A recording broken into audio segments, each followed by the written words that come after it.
के इतिहास में जनपद मेरठ का स्थान सिर्फ एक शहर का नहीं है, बल्कि मेरठ हमारी संस्कृति, हमारे सामर्थ्य का भी एक महत्वपूर्ण केंद्र रहा है। मेरठ परिक्षेत्र में रामायण महाभारत काल से लेकर जैन तीर्थंकरों एवं पंच प्यारों में से एक भाई धर्मसिंह तक ने देश की आस्था को ऊर्जावान किया है। मेरठ से ही सन 1857 में स्वाधीनता का प्रथम बिगुल बजा था और मेरठ तथा इसके आसपास के क्षेत्र में से ही स्वतंत्र भारत को नई दिशा मिली थी। राष्ट्र रक्षा के लिए सीमा पर बलिदान हो या फिर खेल के मैदान में राष्ट्र के लिए सम्मान, राष्ट्रभक्ति की अलख को इस क्षेत्र ने सदा प्रज्वलित किया है। मित्रों, आपका ये मेरठ हॉकी के मशहूर खिलाड़ी मेजर ध्यानचंद जी की कर्मस्थली भी रहा है। विगत वर्ष माननीय प्रधानमंत्री श्री नरेंद्र मोदी जी ने यहाँ मेजर ध्यानचंद खेल विश्वविद्यालय का शिलान्यास किया था। इस विश्वविद्यालय में राष्ट्रीय एवं अंतर्राष्ट्रीय स्तर के खिलाड़ी तैयार किए जाएंगे। खेल के सामान का मेरठ एक बहुत बड़ा बाजार भी है। मेरठ को भारत का खेल शहर भी कहा जाता है। हमारे देश के कई क्रिकेटर मेरठ में बने क्रिकेट बैट का इस्तेमाल करते हैं। खेल के सामान के अलावा यहाँ कैंची और हथकरघा उत्पादों का भी निर्माण होता है। इस क्षेत्र के आर्थिक, ऐतिहासिक और सांस्कृतिक महत्व को दृष्टिगत रखते हुए केंद्र सरकार ने दिल्ली सहित देश के अन्य क्षेत्रों से इसका संबंध सुगमता से स्थापित हो सके, इसके लिए एक्सप्रेस वे, रैपिड रेल और हिडन हवाई अड्डे को घरेलू उड़ानों के लिए विकसित किया है। इससे इस क्षेत्र के उत्पाद दूर दूर तक आसानी और शीघ्रता से पहुंच पाएंगे।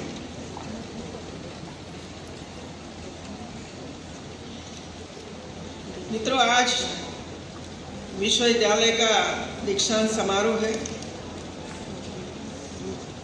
और लगभग 200 से ज़्यादा छात्र छात्राओं को गोल्ड मेडल दिया गया है।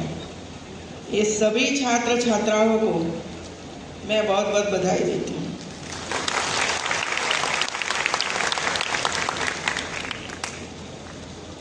लगभग 1,28,167 विद्यार्थियों ने एग्जाम दी।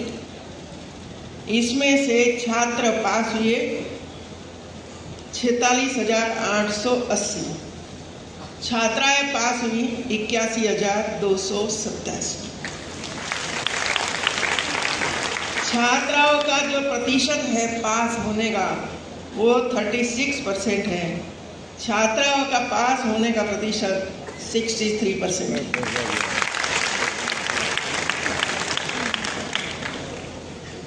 और गोल्ड मेडल जो दिया गया है इसमें 190 कुल गोल्ड मेडल है। इसमें से 54 छात्रों को मिला है और 136 छात्राओं ने प्राप्त किया।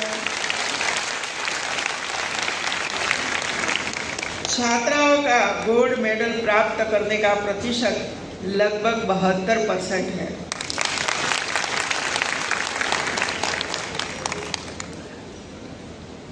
इधर अभिभावक है, जरा वो तो हाथ जरा उठाइए।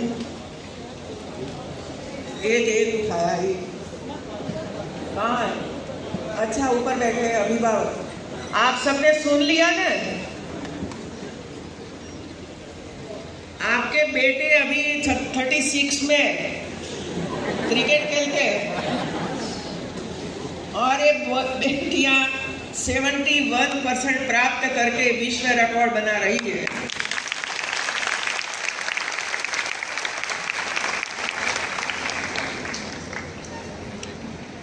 मैं सबसे बच्चों को तो बधाई देती हूँ क्योंकि कठिन परिश्रम बच्चे करते रहते हैं।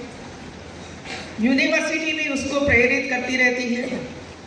अलग अलग प्रकार के अभ्यासक्रम, रोजगार परक अभ्यासक्रम अलग अलग विश्वविद्यालयों से, विदेशों से MOU साइन करके अनेक प्रकार की गतिविधियों का प्रारंभ करना, ऐसे कई चीज़ें यूनिवर्सिटी ने शुरू किया है और आप इसमें हिस्सा लेते हैं।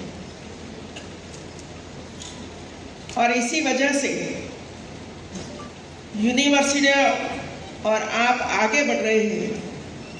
इसमें सबसे पहले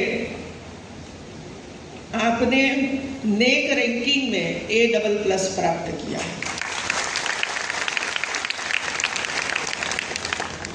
उत्तर प्रदेश की 4 ऐसी यूनिवर्सिटी है जो A++ प्राप्त किया है। 2 ऐसी यूनिवर्सिटी है जिसने A+ प्राप्त किया है और एक यूनिवर्सिटी, टेक्निकल यूनिवर्सिटी ऐसी है जिसने नेक में A प्राप्त किया है और 4 यूनिवर्सिटी ऐसी हैं जो नेक में वे लोगों ने SSR सबमिट कर दिया है, सबमिट किया है। अभी इसका एनालिसिस वगैरह हो रहा है, आगे देखेंगे कि उनको क्या रैंक मिलती है। मित्रों, रैंक के लिए काम करते हैं ऐसा नहीं है। छात्र छात्राओं को आगे बढ़ाने के लिए और विश्व कक्षा का शिक्षा प्राप्त हो, इसके लिए यूनिवर्सिटी काम करती है, शिक्षा विभाग काम करता है, सरकार काम करती है। क्या कि हमारी सोच सीमित नहीं है कि हमारे बच्चे सिर्फ मेरठ में ही रहे, मेरठ में काम करें, सिर्फ यूपी में रहे, यूपी में काम करें, सिर्फ भारत में रहे, भारत में काम करें। लेकिन भारत के विद्यार्थी भी ऐसा काम करें जो विश्व में भारत का गौरव बढ़े, ये है इसके पीछे का काम। और इसीलिए नेक के बाद NRI में हिस्सा ले रहे हैं सब लोग। और NRI इसी वजह से प्रयास शुरू किया है कि जब विद्यार्थी 12वीं कक्षा पास होने के बाद सोचता है कि मुझे कॉलेज में एडमिशन लेना है या तो यूनिवर्सिटी में एडमिशन लेना है, तब नेक के बजाय वो NRI देखता है कि NRI में कौन से स्थान पर, कौन से क्रम पर एक यूनिवर्सिटी या तो कॉलेज है। क्योंकि नेक 5 साल के बाद होता है और NRI हर साल होता है।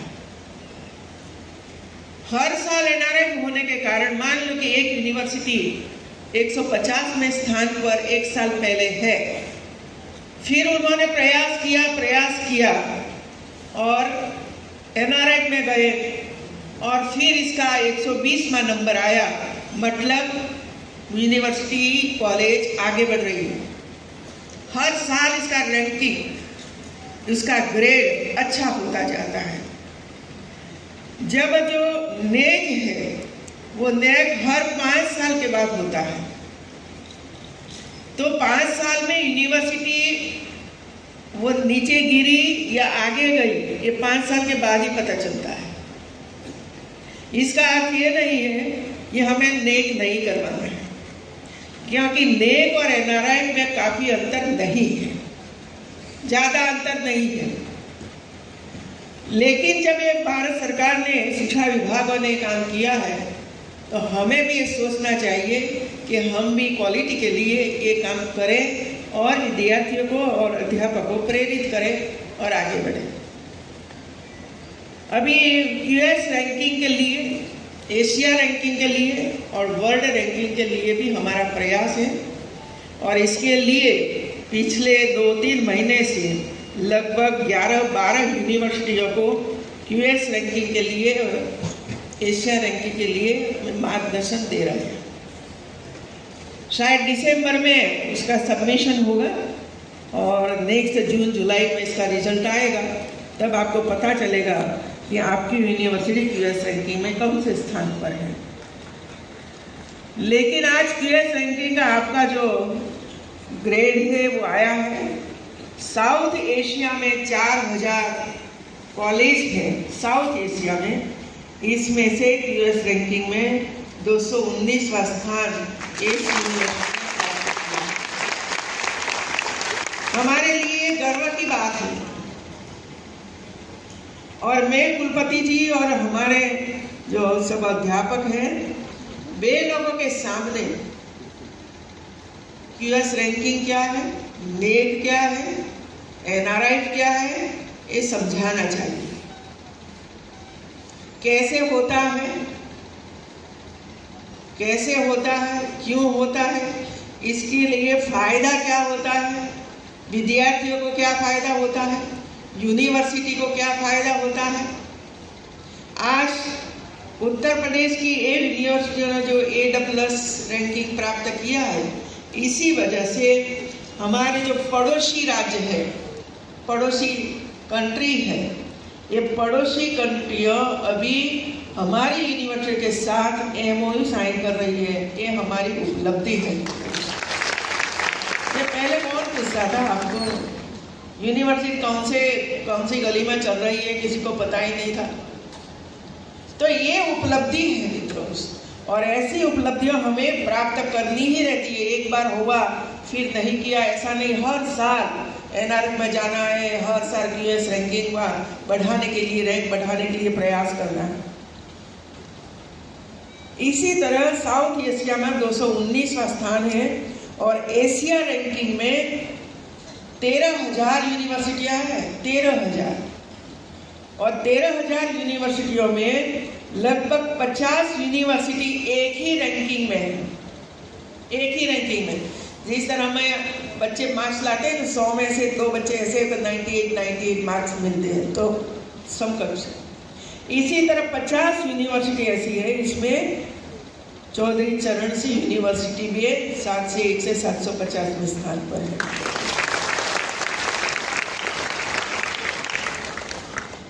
Indian research excellence sanitation award 2023, वो भी एक्सेलेंसी अवार्ड ये यूनिवर्सिटी को प्राप्त हुआ है, क्योंकि इसमें रिसर्च करना पड़ता है, पेटेंट करवानी पड़ती है।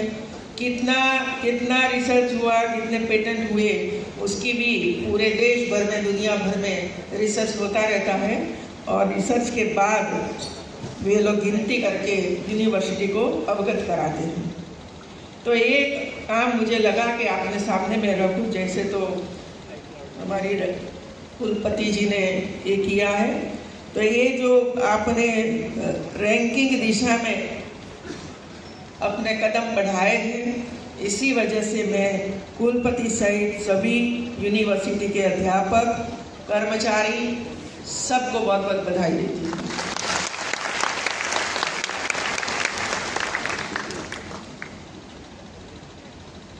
अब हमारे विद्यार्थियों को मुझे इतना कहना है कि भाई आपकी प्रगति में सबसे अहम रोल माता का रहा है। सही है कि गलत है? जरा बोलिए। सही है। सही है तो माता का सम्मान होना चाहिए। तो घर पर जाओ ये मेडल लेकर, तो सबसे पहले माता के गले में मेडल डाल देना,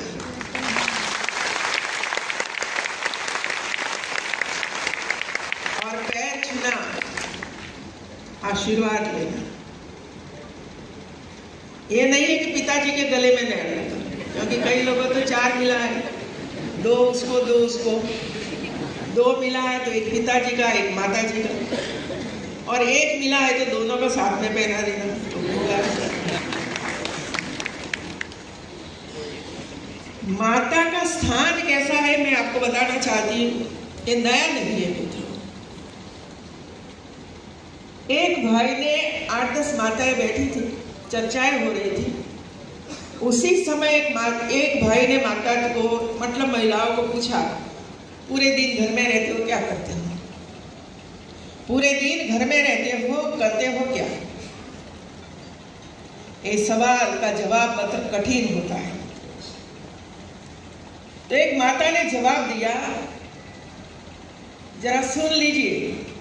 माता ने कहा कि मैं घर की अलार्म हूं, घर की अलार्म हूं, मैं घर की कुक हूं, मैं बच्चों की शिक्षिका हूं, मैं बुजुर्गों की नर्स हूँ और मैं गेस्ट जो आते हैं, मेहमान आते हैं, उसके लिए मैं रिसेप्शनिस्ट हूँ। और शाम को तैयार होकर पति के साथ मॉडल बनकर जाती हूँ, तब मैं महारानी हूँ घर की।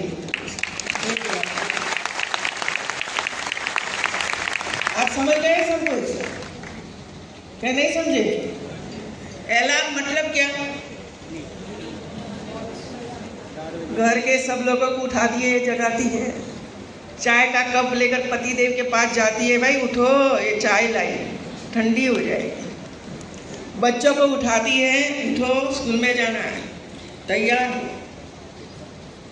कुक बनकर रसोई करती है, नाश्ता करवाती है, खिलाती है बच्चों को।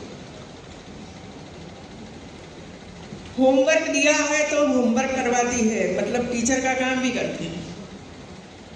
कोई गेस्ट आ जाता है तो स्वागत सम्मान करती है, चाय पानी करवाती है। और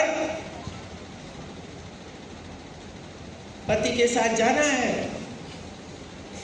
तो जरा अच्छे अच्छे कपड़े, ऑर्नामेंट्स, पर्स हाथ में लगाकर इसके साथ जाती है और आनंद करती है, घर को आगे ले जाती है। ये माँ है। इसी वजह से मैंने कहा कि माँ को पैर छूना और मेडल उसको देना। दूसरा है इंटरव्यू की तैयारी। मैं इस विषय इसी वजह से देती हूँ, कई लोग मिलते हैं तो वे लोगों को जो लगता है कि यूनिवर्सिटी में या कॉलेज में लाख डिग्री हो, अभी विद्यार्थी जा रहे हैं इंटरव्यू में, कोई बिजनेस वाला है या तो किसी और है या तो सरकारी नौकरी है और वहाँ इंटरव्यू देने के लिए जाते हैं, तो इंटरव्यू में फेल हो जाते हैं हमारे विद्यार्थी। ज्ञान तो है, नॉलेज तो है, लेकिन जिस तरह प्रश्न का जवाब देना चाहिए इसमें हमारे विद्यार्थी फेल हो जाते हैं। जब ऐसी बार बार मैं सुनती थी, मुझे लगा कि जरा दीक्षांत समारोह में कोई एक दो यूनिवर्सिटी में मैं बात करूं कि यूनिवर्सिटी सिखाए कि इंटरव्यू में जाने से पहले हमें क्या करना चाहिए। मैं बीसी का इंटरव्यू लेती हूँ, 5 बीसी की पैनल आती है और 5 बीसी के साथ में बैठती हूँ। इसके पहले जो सर्च कमेटी होती है वो 15 लोगों का नाम तय करती है और 15 लोगों को भी मैंने कहा है कि आप इंटरव्यू लीजिए। इंटरव्यू मतलब संवाद कीजिए उनके साथ और इसमें से सिलेक्ट करके 5 लोगों को पैनल मेरे पास भेजते हैं। अभी 5 में से एक करके मेरे सामने आते हैं, तो पहले तो मैं उनके बारे में पूछती हूँ, आप कहाँ से हो, कौन सी यूनिवर्सिटी आए हो, आपने कब कहाँ शिक्षा ली, क्या पढ़े, क्या बुक्स लिखी है, क्या ये किया है, क्या किया है, विदेशों में कितने बार गए, ऐसे ऐसे पूछती रहती हूँ। और फिर उनको वही कहती हूँ कि आप ये यूनिवर्सिटी में बीसी बनने के लिए आए हो, तो आप मुझे बताइए ये यूनिवर्सिटी की समस्याएं क्या है और ये यूनिवर्सिटी समस्या का समाधान आप कैसे करोगे, मुझे इतना बता दो। जो नई यूनिवर्सिटी में जाने के लिए आप आए हो, आपकी इच्छा भी है कि मैं वहाँ जाकर बीसी बनूं, लेकिन जब तक जहाँ आप जा रहे हो वो यूनिवर्सिटी की समस्या आपके सामने नहीं है, मतलब आपको रुचि नहीं है ये यूनिवर्सिटी में जाने की। यदि आपको रुचि होती तो आप पूरा डिटेल के साथ मेरे सामने आते और इस समस्या का समाधान कैसे आप कर सकते हो वो भी मेरे सामने रखते कि ये समस्या है, मैं इसको इसी तरह पूर्ण करूँगा, ये समस्या है इसी तरह मैं पूर्ण करूँगा। आर्थिक समस्या है तो मैं कहाँ से फंड ला सकता हूँ और कैसे लाऊंगा और इसका उपयोग मैं कैसे करूँगा। तब लगता है कि इसमें कुछ कमिटमेंट है, वो यूनिवर्सिटी के लिए कुछ करना चाहता है और उसके पास कुछ विचार भी है और वहाँ जाकर वो करेगा। और कोई यूनिवर्सिटी में से आते हैं तो यूनिवर्सिटी के बारे में पूछते हैं कि जो यूनिवर्सिटी में आप बैठे हो, ये यूनिवर्सिटी में क्या है, आप वहाँ आपने नेक करवाया है, आपके विभाग को कभी नेक में जाने का प्रयास किया है, आपने कोई रिसर्च वर्क वहाँ किया है, आपके स्टूडेंट कितने हैं, कोई गोल्ड मेडल इसमें से प्राप्त किया है, अपने विभाग के बारे में मैं पूछती हूँ। तब चलता है कि जहाँ ये 10 साल रहे वो विभाग को उसने किस तरह उठाया है, इसमें से भी ध्यान में आता है कि वो कुछ वहाँ अच्छा कर रहे हैं तो यूनिवर्सिटी में भी अच्छा करेंगे। लेकिन अपने विभाग में कुछ नयाचार, पैटर्न, रिसर्च ऐसा नहीं किया है तो दूसरी यूनिवर्सिटी में जाकर क्या करेंगे, क्या मार्गदर्शन लेंगे। ये एक एग्जाम्पल मैंने सिर्फ आपके सामने रखा है। एक एजेंसी मेरे पास आई थी यूनिवर्सिटी का इंटरव्यू पूर्ण करने के बाद, मैंने पूछा कैसा रहा। 171 विद्यार्थी आए थे। फूड टेक्नोलॉजी में वे लोगों ने 10 लोगों को लेना था। फूड टेक्नोलॉजी तो सबसे पहले 1 बाय 1 विद्यार्थियों को सिर्फ इतना ही पूछा, सेल और प्रमोशन इसमें क्या डिफरेंट है। एक ही प्रश्न पूछा, सेल और प्रमोशन इसमें क्या डिफरेंट है। तो कई लोगों ने कहा कि कोई डिफरेंट नहीं है, एक ही है। तो जिसने ये शब्द एक कहा, थोड़ा सा डिफरेंट है, किसी ने कहा, तो वे लोगों ने रिजेक्ट कर दिया। सिर्फ इसमें से 12 बच्चे ऐसे निकले जिसने सेल और प्रमोशन बारे में डिफरेंट बताया। तो वे लोगों ने उनको सिलेक्ट किया, 12 लोगों को। इसके बाद उन्होंने पेपर तैयार किया था, वो पेपर उनको लिखने के लिए दिया। तो पास हुए 8, लेना था 10, तो पास हुए 8, तो 8 को वे लोगों ने सिलेक्शन किया और ऑर्डर दे दिया। ये स्थिति है मित्रों हमारी। और इसी वजह से मैं ये कहना चाहती हूँ कि आप कोई भी कंपनी में जाते हो, टीचर के रूप में जाना चाहते हो, अध्यापक के रूप में जाना चाहते हो, तो पूर्व तैयारी के साथ जाना चाहिए। ये मेरा एक पहला है, पूर्व तैयारी के साथ जाना चाहिए। आपके बारे में क्या बताना है वो आपको पता होना चाहिए कि मैं क्या बताऊं आपके बारे में। ये दूसरा है।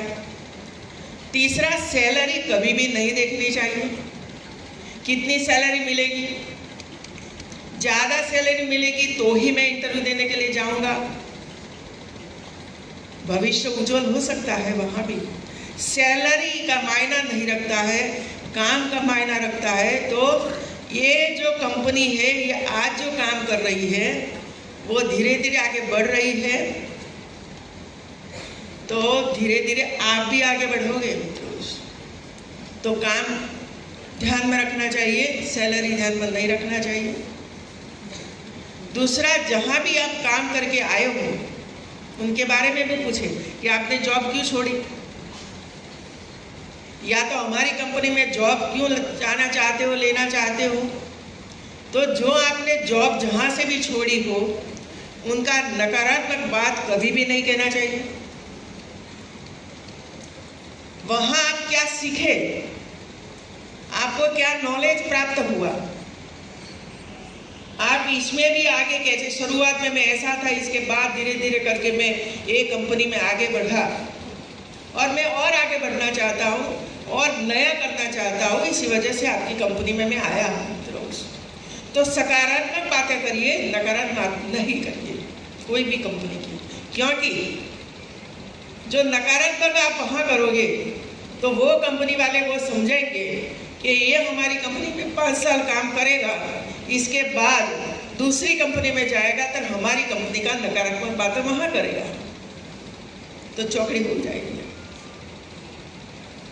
तो ऐसी कई कमिटमेंट, साथ में कमिटमेंट भी होना चाहिए कि मेरा समय ऐसा नहीं है कि मैं 11 बजे से 5 बजे तक काम करूँगा, लेकिन कंपनी या तो संस्था जितना काम मुझे देगी ये पूरा काम मेरा करने के बाद ही कंपनी में छोड़ूंगा। एक कमिटमेंट है। कंपनियों के साथ मिलना और समय पे पहले पहुंचना। इंटरव्यू के लिए ये कंपनी ने मुझे ये बताया कि इंटरव्यू पूरा होने के बाद 10-15 लोग आए। 3 बजे इंटरव्यू था, आए 5 बजे, क्योंकि तो चलता रहेगा, इंटरव्यू चलता रहेगा तो देर तो होगी, तब इंटरव्यू खत्म हो गया।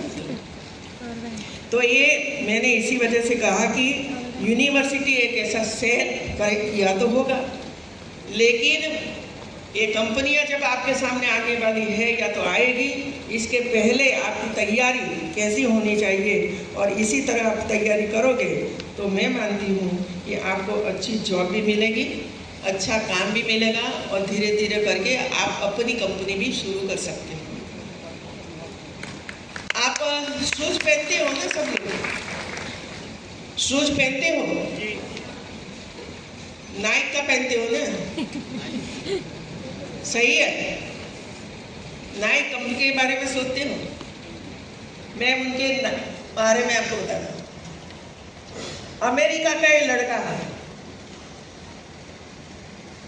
अमेरिका का लड़का, गरीब परिवार, काम कोई था नहीं, लेकिन जज्बा था काम करने का,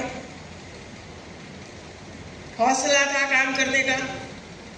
तो उसने क्या किया, कबाड़ में गाड़ी पड़ी थी किसी की, कबाड़ में गाड़ी, तो ये गाड़ी कबाड़ में से वो उठा लाया और रोड पर रखी और कहीं बाजार में से 10, 15, 20, 25 जूते लेकर आया, अलग अलग प्रकार के जूते लेकर आया और ये जो कार थी इसकी डेकी में सब जूते रखे और वहाँ बेचने लगा। तो पहले दिन 2 गए, 4 गए, 5 गए, ऐसे करते करते धैर्य रखते रखते वो बेचता रहा, जूते लाता रहा, बेचता रहा और लगातार 2 साल तक ये कबाड़ से लाना, डेकी में रखना, लोगों को बेचना, ये वो करता रहा 2 साल। 2 साल के बाद उसके पास 13 लाख रुपया इकट्ठा हुआ।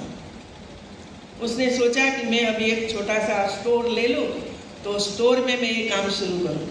तो उसने छोटा सा स्टोर लिया और ये स्टोर में यही जूते लाकर बेचने लगा।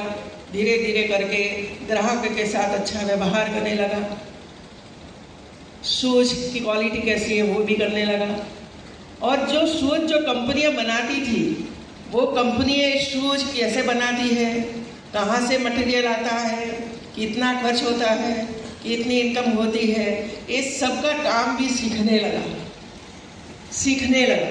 और ये जब शूज वाली कंपनियों के साथ मिलता रहता था और वहाँ से सीखता रहता था, इसके बाद उसको लगा कि मैं मेरी कंपनी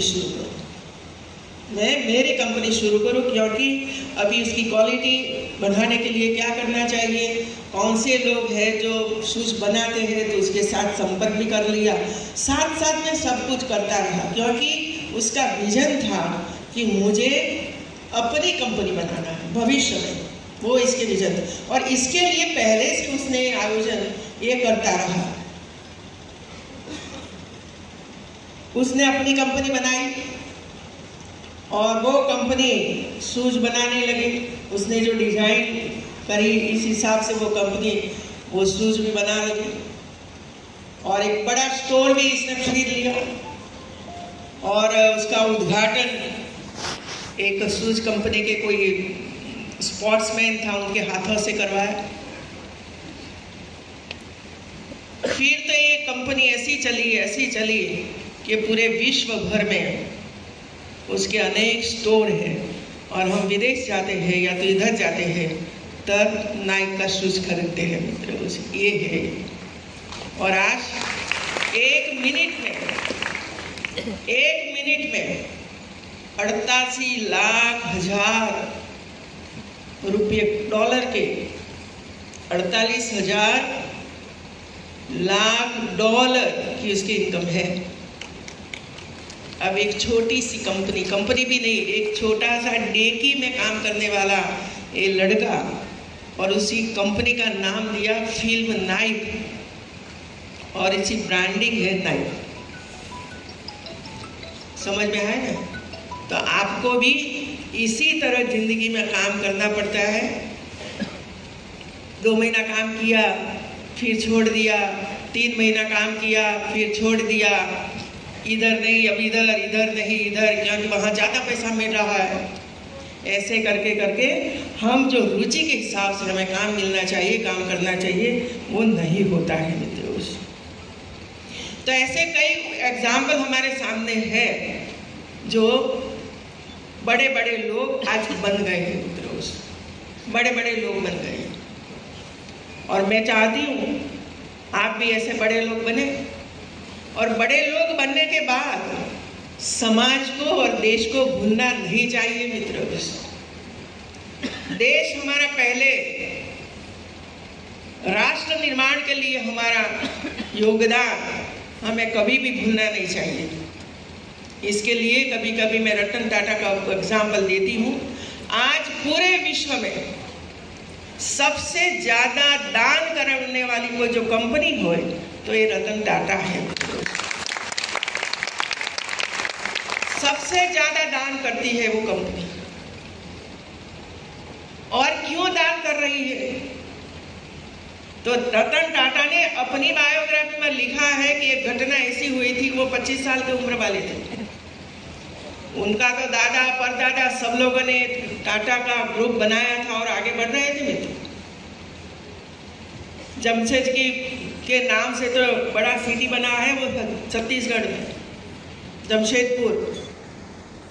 तो ये रतन टाटा छोटे थे, 25 साल के उम्र वाले, छोटे तो नहीं लेकिन युवा थे। बड़ी बड़ी कंपनियां उसको टेंडर देती थी, ये करो ये करो ये करो, करते रहते थे। उन्होंने लिखा है कि एक मान लो कि 2500 करोड़ का ऑर्डर मिला तो मुझे संतोष नहीं होता था, वो तो काम चलता रहेगा। लेकिन एक एनजीओ मेरे पास आई और कहा कि हमें आपकी ज़रूरत है, हमें मदद करो। तो रतन टाटा ने पूछा कि आप क्या करते हो एनजीओ को? तो एनजीओ ने कहा कि सर हम दिव्यांगों की स्कूल चलाते हैं और इसमें 500 दिव्यांग बच्चे हैं।